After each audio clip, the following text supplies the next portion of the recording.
여러분들의 구독과 좋아요는 큰 힘이 됩니다. 오늘 들려드릴 이야기는 1999년 서울 한 신문사 탐사보도팀의 이야기입니다.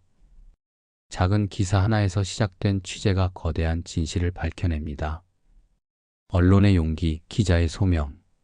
지금부터 시작합니다. 1999년 여름 서울중앙일보사 을지로에 있는 10층 건물이었습니다.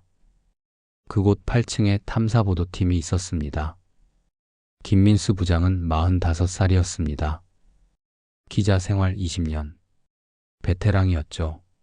온갖 사건을 취재했습니다. 정치 스캔들, 기업 비리, 사회 문제. 하지만 여전히 열정이 있었습니다. 박지영은 35살, 탐사팀에서 7년째 일하고 있었습니다. 끈질긴 기자였습니다. 한번 물면 놓지 않는 스타일이었죠. 피해자들과의 인터뷰를 잘했습니다. 이준호는 32살, 팀에서 가장 젊었습니다. 2년 전에 합류했습니다. 데이터 분석에 강했습니다. 숫자 속에서 패턴을 찾아내는 능력이 있었죠. 3명의 팀. 작았지만 강했습니다. 7월 어느 날 새로운 편집국장이 부임했습니다. 최 국장 55살. 외부에서 영입된 사람이었습니다. 개혁 성향이었죠. 첫 회의에서 최 국장이 말했습니다. 우리 신문이 권력을 감시해야 합니다. 약자의 목소리를 들어야 합니다. 기자들이 고개를 끄덕였습니다. 며칠 후 최 국장이 탐사팀을 불렀습니다. 이거 좀 보세요. 작은 기사를 건넸습니다. 지방신문 구석에 실린 기사였습니다. 대전교구 신부 어씨 아동 성추행 혐의로 다른 성당으로 이동. 짧은 기사였습니다. 자세한 내용도 없었습니다. 이거 이상하지 않습니까? 최 국장이 물었습니다. 뭐가요? 김민수가 물었습니다. 성추행 혐의가 있으면 경찰 조사를 받아야 하는 거 아닙니까? 근데 그냥 다른 성당으로 옮겼다고요? 그러네요. 이거 좀 파보세요. 뭔가 있을 것 같아요. 탐사팀은 취재를 시작했습니다. 먼저 대전으로 갔습니다. 해당 성당을 찾아갔습니다. 주임 신부를 만났습니다. A 신부님에 대해 여쭤보려고 왔습니다. 아, 그분은 이미 다른 곳으로 가셨습니다. 어디로요? 그건 말씀드리기 어렵습니다. 왜 옮기셨나요? 개인적인 사정이 있으셨습니다. 더 이상 말하지 않았습니다. 피해자 가족을 찾았습니다. 어렵게 연락처를 구했습니다. 박지영이 전화했습니다. 안녕하세요. 중앙일보 기자입니다. A 신부 사건에 대해 죄송합니다. 말씀드릴 수 없습니다. 왜요? 약속했습니다. 말하지 않기로. 누구와요? 교구와요. 합의했습니다. 전화가 끊겼습니다. 박지영은 포기하지 않았습니다. 직접 집을 찾아갔습니다. 몇 번이나 갔습니다. 5번째 방문에서 어머니가 문을 열었습니다. 제발 좀 그만하세요. 어머님, 저희는 진실을 알고 싶을 뿐입니다. 들어오세요. 어머니가 이야기를 시작했습니다. 우리 아이가 12살이었어요. A 신부님이 상담한다며 불렀어요. 그리고 어머니는 울었습니다. 1년 동안 계속됐어요. 아이가 말했을 때 믿을 수 없었어요. 신부님이 그럴 리가. 경찰에 신고했나요? 했어요. 근데 교구에서 사람이 왔어요. 합의하자고. 조용히 해결하자고. 얼마를 받으셨어요? 3천만 원이요. 그리고 서약서를 썼어요. 이 일을 누구에게도 말하지 않겠다고. A 신부는요? 다른 성당으로 갔대요. 그게 끝이에요. 박지영은 분노했습니다. 하지만 침착하게 질문을 이어갔습니다. 혹시 다른 피해자가 있다는 얘기 들으셨나요? 들었어요. 우리만이 아니라고. 탐사팀은 더 파기 시작했습니다. 다른 피해자를 찾았습니다. 이준호가 법원 자료를 뒤졌습니다. 민사합의 기록을 찾았습니다. 패턴이 보였습니다. 부장님, 이것 좀 보세요. 뭔데? 지난 10년간 천주교 관련 민사합의가 30건이 넘어요. 모두 비슷한 내용이에요. 아동 성추행. 30건? 네. 그리고 이건 법원에 기록된 것만이에요. 합의서만 쓰고 법원에 안 낸 건 더 많을 거예요. 김민수는 깨달았습니다. 이건 한두 명의 문제가 아니라는 것을. 우리가 큰 걸 건드린 것 같아. 팀은 전국을 돌았습니다. 피해자들을 만났습니다. 처음엔 다들 말하기 꺼려 했습니다. 합의했으니까요. 두려웠으니까요. 하지만 박지영의 끈질긴 설득으로 하나둘 입을 열었습니다. 제 아들이 10살이었어요. 딸이 복사로 봉사하다가 성당 합숙 프로그램에서 비슷한 이야기들이었습니다. 신뢰했던 신부가 아이를 불렀습니다. 상담, 교육, 기도라는 명목으로. 그리고 성추행했습니다. 아이들은 말하지 못했습니다. 무서웠습니다. 죄책감도 느꼈습니다. 내가 뭘 잘못했나? 부모들이 알게 됐을 때 교구에 항의했습니다. 교구는 합의를 제안했습니다. 돈을 주고 입을 막았습니다. 가해 신부는 어떻게 됐을까요? 다른 성당으로 옮겼습니다. 그리고 그곳에서 또 다른 아이들을 해쳤습니다. 3개월의 취재. 탐사팀은 20명의 피해자를 만났습니다. 그리고 패턴을 발견했습니다. 이건 시스템적 은폐야. 김민수가 말했습니다. 교구가 조직적으로 숨긴 거예요. 개별 사건이 아니라 구조적 문제예요. 박지영이 덧붙였습니다. 이준호가 데이터를 정리했습니다. 제가 계산해 봤는데 지난 20년간 최소 87명의 신부가 아동 성추행에 연루됐어요. 피해자는 300명 이상일 거예요. 87명? 네. 그리고 이건 우리가 확인한 것만이에요. 실제로는 더 많을 거예요. 탐사팀은 교구에 질의서를 보냈습니다. 사실 확인 차원이었습니다. 교구는 답변을 거부했습니다. 개별 사안에 대해 답변할 수 없습니다. 탐사팀은 내부자를 찾았습니다. 교구 직원 중 양심적인 사람을 어렵게 만났습니다. 익명을 조건으로 증언했습니다. 교구는 알고 있었어요. 다 알고 있었어요. 어떻게 대응했나요? 덮으려고 했죠.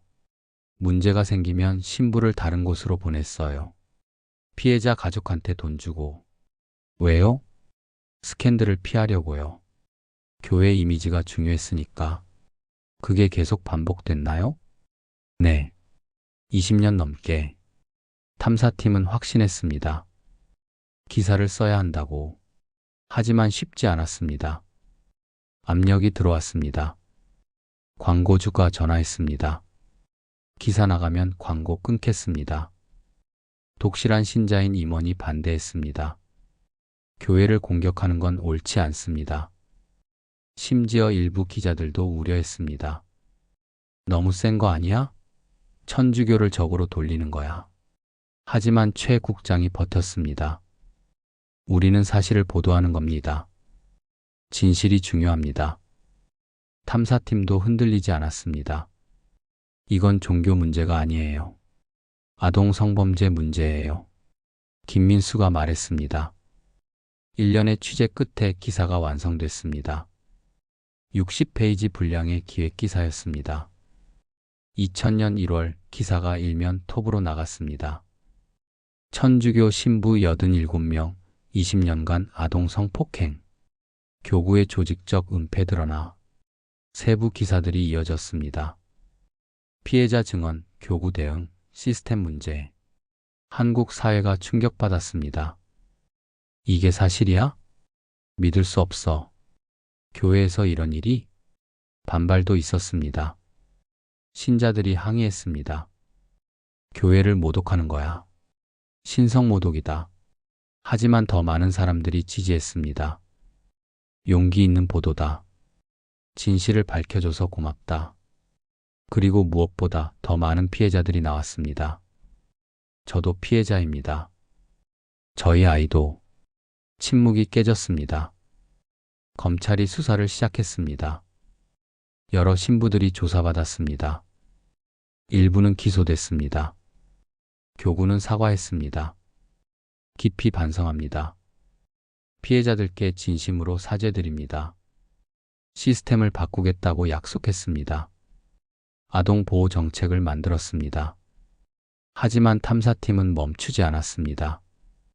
2차, 3차 기사가 이어졌습니다. 교구 보상 기금 설립. 하지만 피해자들 턱없이 부족. 가해 신부들의 그 후 여전히 성직 유지하는 이들도. 아동 성범죄 예방 시스템 실효성 의문. 6개월 동안 시리즈 기사가 나갔습니다. 그해 말 탐사팀은 한국기자상을 받았습니다. 탐사보도 부문 대상이었습니다. 시상식에서 김민수가 소감을 말했습니다. 이 상은 저희 것이 아닙니다. 용기 내어 증언해 주신 피해자들의 것입니다. 그리고 침묵당했던 모든 아이들을 위한 것입니다. 박지영은 생각했습니다. 우리가 해냈구나. 이준호는 다짐했습니다. 계속 이런 기사를 쓰자. 하지만 가장 의미 있었던 건 피해자들의 반응이었습니다. 한 어머니가 편지를 보냈습니다. 감사합니다. 20년간 혼자 아파했습니다. 아무도 믿어주지 않았습니다. 하지만 기자님들이 우리 이야기를 들어주셨습니다. 세상에 알려주셨습니다. 이제 우리는 혼자가 아닙니다. 그 편지를 읽으며 탐사팀은 울었습니다.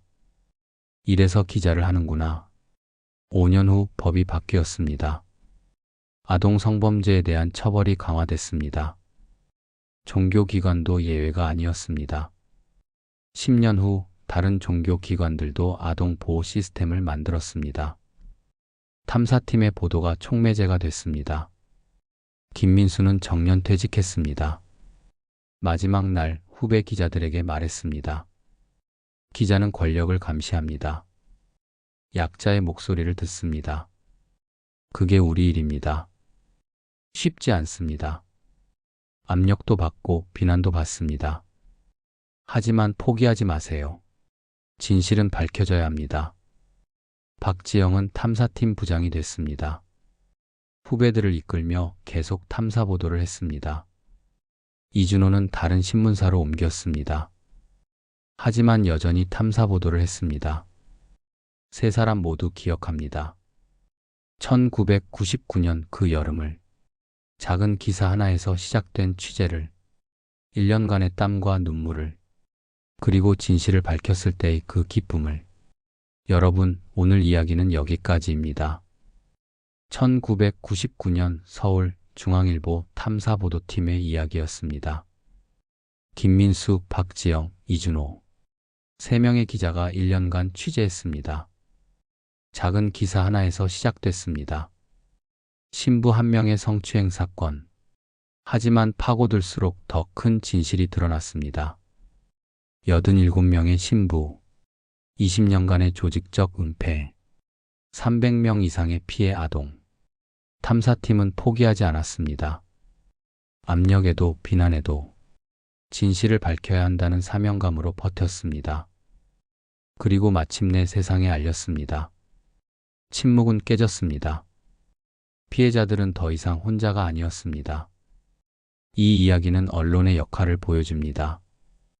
권력 감시, 약자 보호, 진실 추구. 쉽지 않은 일입니다. 하지만 반드시 필요한 일입니다. 우리 사회에는 아직도 숨겨진 진실들이 있습니다. 밝혀져야 할 불의들이, 들려져야 할 목소리들이. 그것을 찾아내는 것이 언론의 역할입니다. 기자의 소명입니다. 탐사팀처럼 우리도 진실을 외면하지 말아야 합니다. 불의를 보고 침묵하지 말아야 합니다. 용기를 내세요. 진실을 말하세요. 약자의 편에 서세요. 그것이 우리가 할 수 있는 일입니다. 오늘도 들어주셔서 고맙습니다. 이 이야기가 여러분의 마음에 작은 울림이 되기를 바랍니다. 진실은 밝혀져야 합니다. 정의는 실현되어야 합니다. 다음에 또 좋은 이야기로 찾아뵙겠습니다. 편안한 하루 보내세요.